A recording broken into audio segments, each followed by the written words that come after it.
Alright, peace and greetings, YouTubers. So, the BET Awards 2022. Man, what y'all over there doing? Oh, for real, what y'all doing over there? Before I jump into my review, subscribers, I do have a live session planned. I'm just trying to make sure before I announce it that it does not conflict with some other things that I'm working on that require me to shoot at night because of the lighting that I need. So as soon as I have that confirmed and it's not in the way of some other stuff I'm doing, we definitely need to do a live because there's a whole lot happening in the world. And I know for sure there's going to be some folks that come on here like, with everything happening, you want to talk about the BET Awards? Yes, because I like music. And like everybody else, I too would like to escape from some of the foolery in the world. So let me just have this night, please. Even though BET did not help me in this situation. Like, okay, BET, this is my beef. And I'm going to sound like a hater for a lot of this review. Y'all know I try to be as fair and balanced as possible. And I really be trying to give people a chance sometimes. And sometimes I come off a little too nice.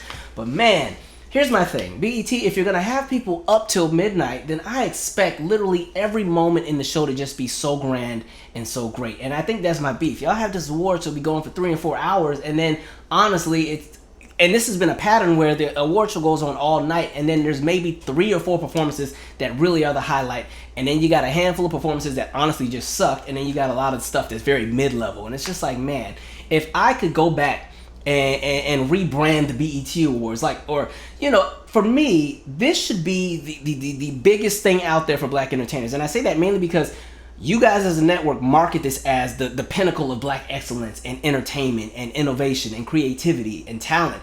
And so when you do all that marketing and then we see it and that's not what we're getting, you just be like, what the heck, man? You didn't have me stay up all night for this? You know, folks got to go to work or to class or whatever else they got to do in the morning.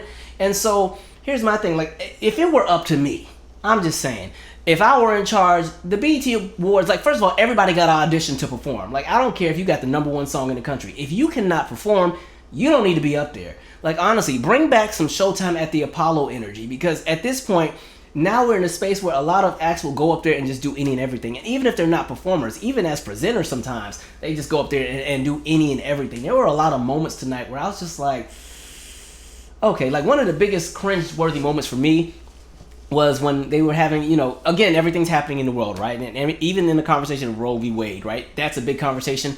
So when they had, I don't even remember who the women were, they're from one of the shows on BET, but when they were presenting, and you know, they're giving this really serious moment about what's happening. And it doesn't matter where you stand on Roe v. Wade, but just recognize, in a moment when there's a serious dialogue happening that affects so many people, why would you out of nowhere bring up like a Michael B. Jordan broke up with his girlfriend joke? Like, what the, it just didn't, I could see if the other women had not initially brought up the conversation about women's reproductive rights and they just came in with the Michael B. Jordan joke, okay, yeah, then it fits, but understand like good and bad timing. Like, it's something about tonight was just not polished. There was a lot of just anything going on. I mean, like, the sound was all over the place half the time.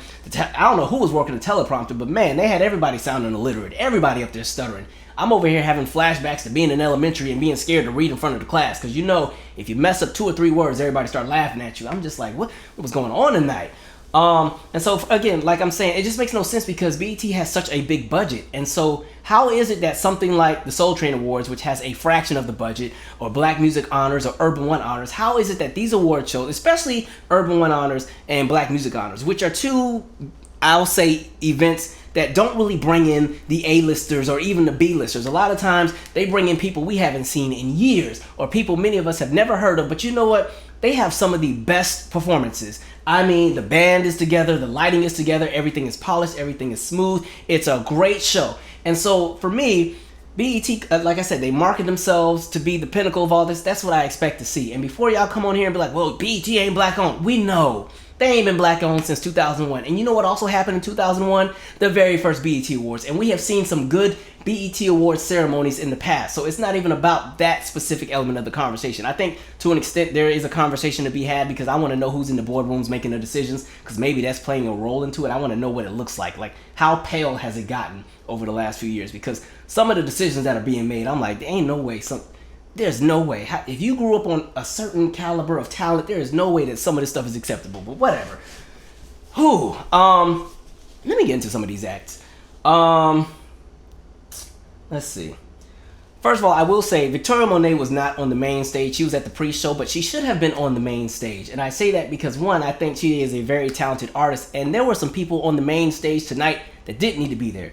especially when we're having conversations about black spaces, we don't have to invite everyone to everything that we do, especially when really they don't need us because the mainstream media machine is already going to push them. Jack Harlow, he don't need us like that. So why would you, take away a slot from another up-and-coming black artist and give it to him? I'm just saying, like, that's the thing that kind of just irked me a little bit. I was like, really? And it's not even to knock specifically him and what he does. I just feel, again, there aren't a lot of outlets for black entertainers to really shine on. Like I said, I talked about, Urban One Honors and Black Music Honors, but those are things, to be honest, that people don't watch. A lot of people don't even really watch the Soul Train Awards. That's usually an older audience. And so the BET Awards is really, honestly, the only big name award show for black talent that kind of has mass appeal to the point where they're putting it on all the channels. Like BET Awards airs on Nickelodeon, it airs on VH1, it airs on MTV, it airs on BET, I think it airs on maybe TV1 too or something like that. So again, you would think that they'd really ensure that the priority would be black talent. That's just how I feel. You ain't gotta agree, I promise you I don't care.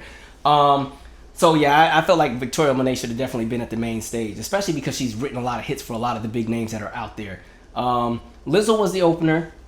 I did like the idea that she had with kind of her outfit being like the disco ball. And again, Lizzo I don't really have a beef with as a performer because you can tell that she is literally, she has that urge to want to do good. Like, she's going to play her flute, she's going to sing, she's going to rap, she's going to dance, she's going to do a little bit of everything. And so her music is not really for me, but I do respect what she does artistically, so she's cool with me.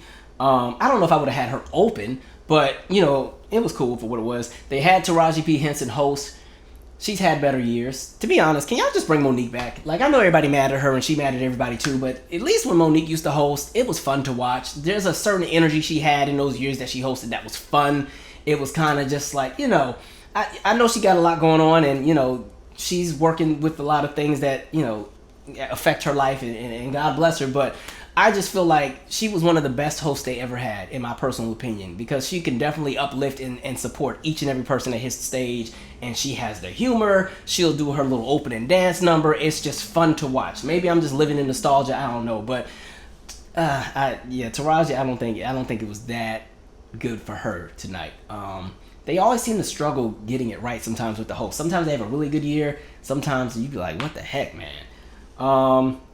Another beef I had, even the categories don't make sense to me. Why do y'all have pop and R&B together in the same category? Again, for this to be an outlet for black music is extremely diverse. And so because now we're literally watering down and condensing the categories, it kind of closes the door on other acts that will never be nominated because they're not mainstream enough. So, somebody like Leela James or Latto or a lot of, or even like the fact After 7 had made a return, like acts like that will never be nominated because they're going to have to compete with the A and B list kind of entertainers that BET is nominating because they want them to show up at the award show so the ratings can come in. That's why somebody, in my opinion, like The Weeknd won tonight. No disrespect to The Weeknd, but he ain't been to the BET Awards since 2014. He ain't coming. What y'all nominating him for? Like, man, he ain't thinking about us like that. And so, it's just like, I don't think it's a good idea to just put pop and R&B in the same category because look at how weird the nominations were. Like, you had artists that were so different all thrown together in the same category. And so it just kind of, I just think if you're going to, maybe this is a conversation for having a totally different award show that specifically really focuses on black music. Because again, there's so many acts that, you can't really put them in a box. And so what would they be nominated for? An artist like a Duckworth, what does he get nominated for? An artist like a Jane Hancock or something like that, like what does she get nominated for? A lot of the up and coming artists that don't get the same push, or like a Gene Noble, like these are acts that will never be nominated for a BET award because they're not a part of that mainstream machine. And so the idea of also kind of combining pop and R&B just automatically closes the door on acts like that because where else do they get to go? I don't know. I just thought that was a weird setup, but so be it. I understand it's more so just a night of entertainment and it's not specifically solely on just black music, but dang, come on, like, I don't know. Anyway, Maverick City Music and Kirk Franklin. I did like this performance. Thank God for good singing. Amen. Now I will say they ain't really my kind of gospel, but I did rock with them. The girl that was leading, vocally she sounded amazing, and the dude with the glasses that was next to her, he sounded really good too. I love some good singing. I'll say this, gospel will always have it as far as musicality, and maybe that's what my beef is. There's a lot of newer acts where the musicality is not even there sometimes. Like, they can't even rap or sing on beat. I'm like, how Anyway, but no, it was dope. Kirk Franklin, I really like when he brought in the melodies from heaven. It gave me a flashback to being at Essence Festival back in like 2018. He did that, and he was able to get a stadium of 70,000 people at the Superdome to all do the soprano, alto, and tenor parts of melodies from heaven. That was really, really dope. So good for him. Even when it comes to the nominees for like Lifetime Achievement Award, I know they don't really consider the gospel artist, but Kirk Franklin, I think, is somebody that should be nominated for that. I'll get to that conversation in a minute. What else? There was some stuff I did miss, I'll be honest. But I did get to see some of Gogo Merrill. She was one of the kind of like the BET Next acts, when they put them on the side stage.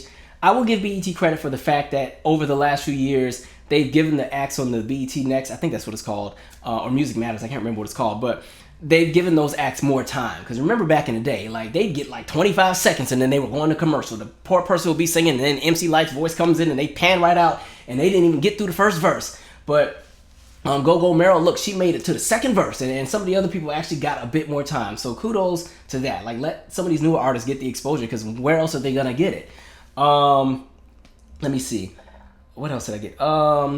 The Fireboy DML, I missed part of it, but what I did see looked good. I didn't get to see all of it, but it was pretty dope for what it was. I liked all the colors. I liked the liveliness of it. I like for award shows to be bright, and I like for award shows to have high energy. Tonight, there were a lot of like artists that were doing a lot of mid-tempos or the slower songs, and I don't mind that, but sometimes when there's too many of them doing it, you kind of get bored. And again, for an award show that's on till 12:50 or 11:56 at night, you're going to have to mix it up some. For me, I just feel like if you're going to do the award show, this is the moment to really show like everything. You're supposed to pull out all the stops. I mean, I want the pyro and the dancers coming out of the floor and everything. And if that's not the kind of entertainer you are because you are an actual singer, then I expect some singer vocals. And so, yeah, there were just some folks where I was like, all right, some of y'all up here just doing almost anything.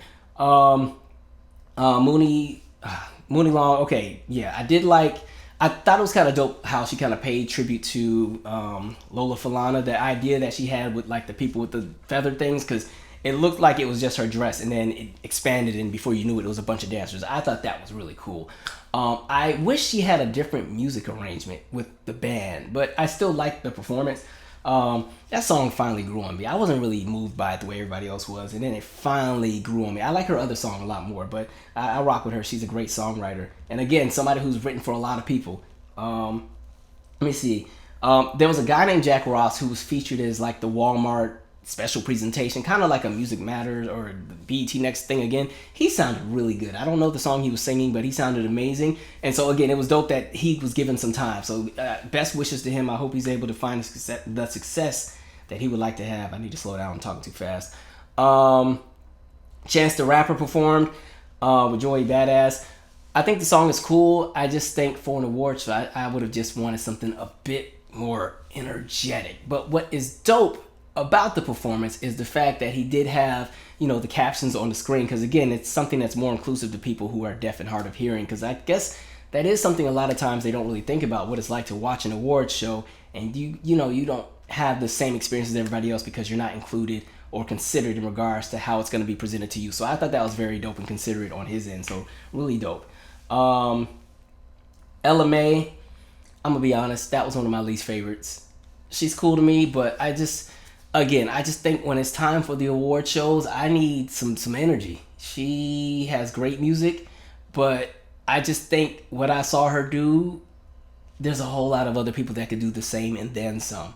I think it's dope she brought out Babyface, but even bringing out Babyface didn't bring up the energy to me. And I did like the song that samples the Can We Talk, but it was just like, man, I don't know. I wasn't 100% sold. Like even with the Jack Harlow performance, that was another one. I'll be honest, as soon as they announced his name, I changed the channel. I was like, I ain't doing this with y'all tonight. I'm not doing it. And then Twitter was like, Brandy's on. I was like, huh? Brandy? Wait a minute. So then I go back. I'm thinking Brandy singing, something either off the B7 album from a few years ago or maybe something new I didn't hear. And she's doing a Jack Harlow piece. I was like, oh, okay. And the crazy thing is, she honestly kind of ate up Jack Harlow on his own performance. Like, this is the stuff I'm talking about. You gonna let Brandy eat you up on your own song at your own performance. And then they didn't even have the mic on right for her, so her sound was all off, and she still killed it. Like, anyway, let me see.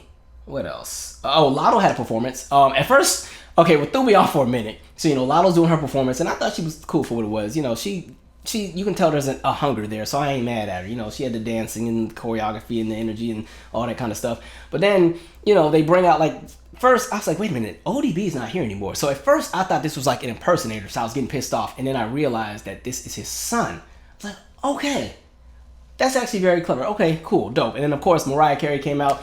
I always think it's really dope to do cross-generational collaborations. I've said that in my R&B is Dead series a few times. Like the idea of cross-generational collaborations are always a great idea, especially when you're trying to expose an artist to either a demographic that they're not normally marketed to. So in this moment, there are younger people who aren't really into Mariah Carey, but this is something that kind of reintroduces her to them. There are older people who don't really follow Latto.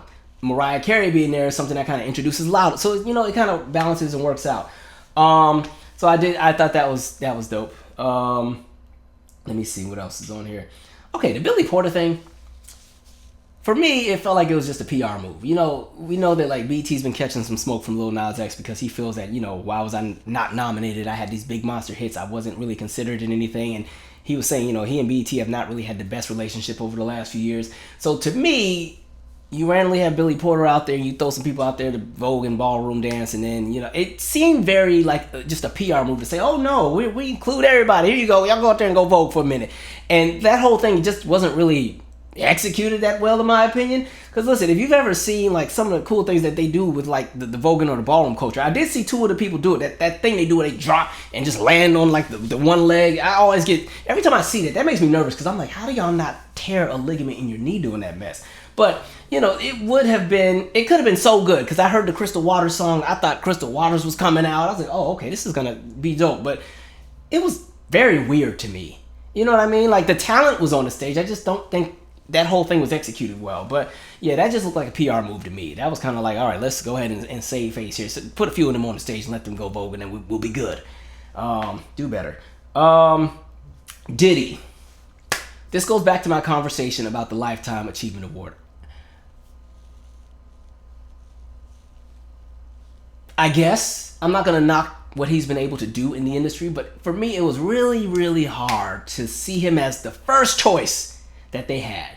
And I say that because people like Stevie Wonder are still with us, and he has not received that award.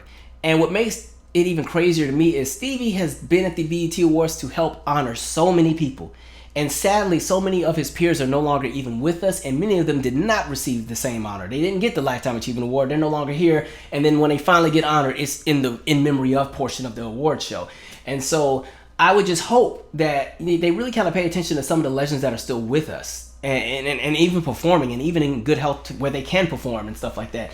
So that was my first kind of beef. Like there's some in that list that I think have not really received their accolades yet. And I'm like, well, when are they gonna get them? Y'all kind of playing around over here. Time is not always on our side, folks.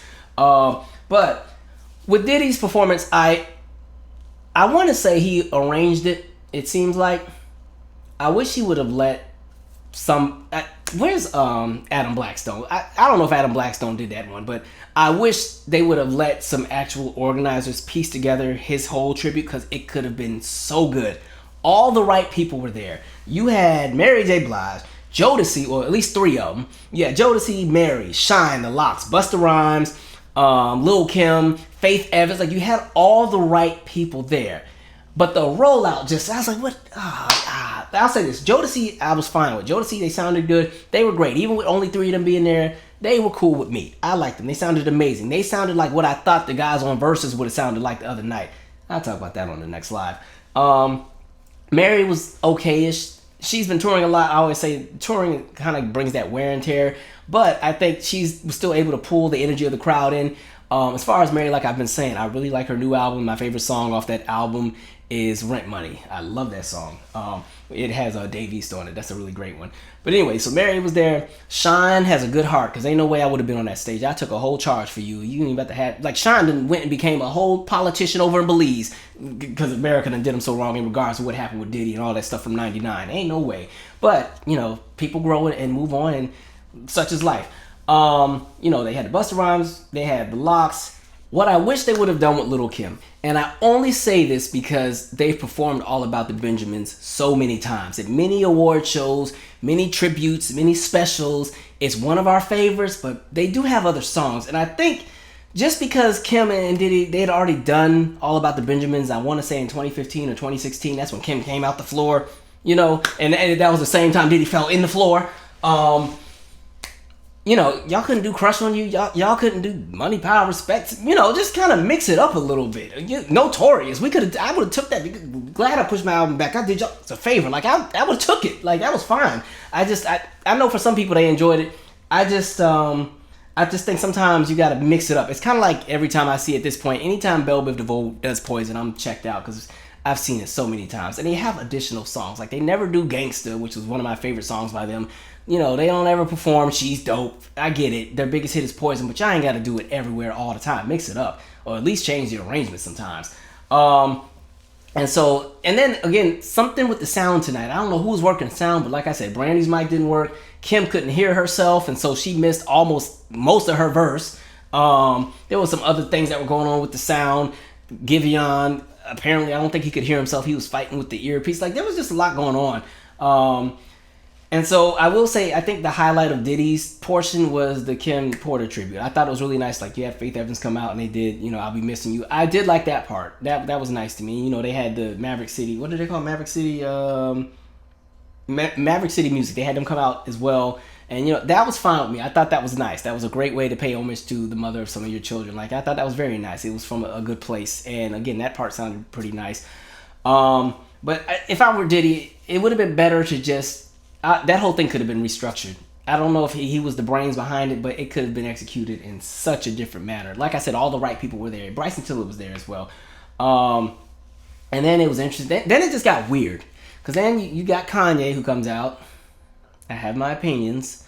And he's up there talking for 3 days. He's talking longer than I'm talking on this video. And so Kanye does his Kanye thing and makes the conversation about him. And then, you know, then Diddy does his speech. And then his speech is even longer than Kanye's speech. So I was like, y'all. And I'm looking, at this point, I'm looking at the clock. I'm like, I got to go to work in the morning. And I still got to record a video and upload it too. I ain't never going to get to go to bed tonight, man. And so Diddy then just went off into 80 different directions with whatever he was talking about. Kudos to him, I guess.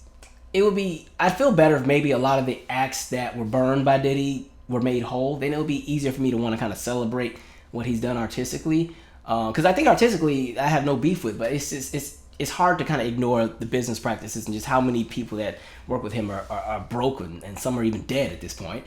And it's not saying he killed nobody, but I'm just saying, like, as far as people that died in like poor health and didn't even have enough money for the medical bill, stuff like that doesn't sit right in my spirit. That's all I'm saying. Anyway. Chloe performed. I like Chloe's performance. I wish they would have moved her earlier in the show, because there was a whole section during the middle of the show where the energy was just dead. Like, the commercial breaks were way too long. There was these really awkward moments that just were kind of all over the place. And so by the time you really get to like the end of the show, everybody's tired. Like, you're checked out. And so here comes Chloe with this high energy performance and great vocals and theatrics, and she was kind of doing like the Janet Jackson kind of seduction thing with the guy in the chair and switching up the songs and had the pyro and everything. And by the time she got on the stage, I'm fighting to stay awake, and it was nothing she was doing wrong. But I do like Chloe. I'm happy to hear that her and her sister are in the studio, because me personally, I like Chloe and Holly as a duo more than I like them solo. But to be fair, neither has come out with a full solo project, so I can't really have a full critique of their music. But I really enjoyed the Ungodly Hour album. I thought that was a great album, so I was really looking forward to what was going to be next from the two of them. Then I got scared because I saw Ray J with a mic. I was like, I hope this is not about to be a redemption performance. If they let him perform, and again, you had Victoria Monet out on the pre-show, I was going to feel some kind of way. But no, he was just announcing a new show he's on. College Hill with him and Nene Leakes and Stacey Dash, who I guess she claiming us now. When the checks start drying up, then they remember where's home. Okay. Yeah, and so they had Giveon close the show. I felt bad, to be honest, because I could tell he meant well. He really was he was ready to kill it, but I don't know if he could hear himself or what. But some of them notes that came out in the first half, I was like, oh, because he went for the high note, well, you know, the high like head voice falsetto note, and I heard the note come out. I was like, oh damn. And that's the worst feeling in the world. Like, you hit a bad note in front of everybody, because you got to try to recover. And it took him a minute to recover, because they like a few more notes were off. So he was playing with the earpiece and tapping the mic. I don't know if it was the earpiece and the mic or if it was him, but I do think he cleaned it up towards the end and brought it back around. You know, you just got to keep going when stuff goes wrong. But I wouldn't have had him close the show either. They honestly could have moved him in the middle with all the other mid-tempo performances that they all had right in that same pocket. I would have honestly had... did I skip Doechii?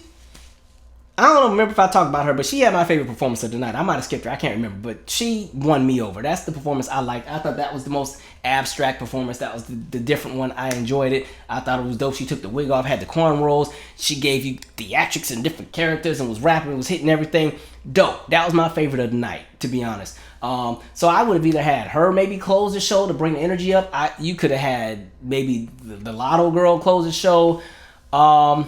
You could have even had Chance the Rapper close the show, and then, you know, in the same element where they were doing a tribute to the people with gun violence, maybe they could have had the names going down the screen while he was doing his, like something like that. You know what I mean? Because even with that portion, that was very weird where, you know, you're doing the in memory of people, and then you get to the portion with those who have been killed by gun violence, and then you use actual gunshots in the sound effects. I'm like, that doesn't go together. Overall, the show had its high points. There were some high points. For me, if I look back at my list, the high points, I think, was the Kirk Franklin bit. Like I said, Doechii. Latto, I would say, for that collaboration. Those are my main three I really, really rocked with. And I'll even give a highlight to, again, all the people who were on the side stages. Just for the fact that they were given more time. I'll consider that a highlight. Like, give people more exposure. But yeah. Interesting. I don't know. I recognize that I'm not the core demographic for this award show anymore. Well, maybe I am. I don't know. It's just I'll be connected with a lot of the stuff they're doing. Anyway. Share your 2 cents. I'm out. Subscribe. Baby, get the key.